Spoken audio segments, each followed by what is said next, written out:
সিজদায় লুটিয়ে পড়ে বিশ্বনবী এই দোয়াটা পড়তেন। আজকে থেকে পড়বেন সিজদায়। বিশ্বনবী সাহাবাদের বললেন, ও সাহাবারা শোনো, আল্লাহর জান্নাতে কেউ কোনোদিন প্রবেশ করতে পারবে না তার রহমত ছাড়া। সাহাবারা বললেন, ইয়া রাসূলুল্লাহ, আপনিও কি আল্লাহর রহমত ছাড়া প্রবেশ করতে পারবেন না? বিশ্বনবী বললেন, না, আমিও না।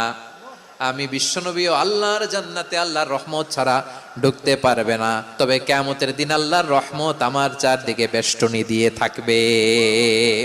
আল্লাহ বলছেন, আমি হচ্ছি আল মালিক। আমি কি? মানে সম্রাট। আল মালিক মানে হচ্ছে দ্য কিং অফ কিংস।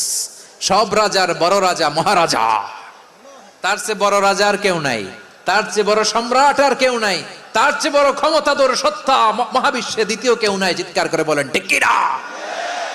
তিনি আল মালিক। আল মালিক মানে ক্ষমতাধর, ক্ষমতার মালিক। আমার আল্লাহর আরেকটা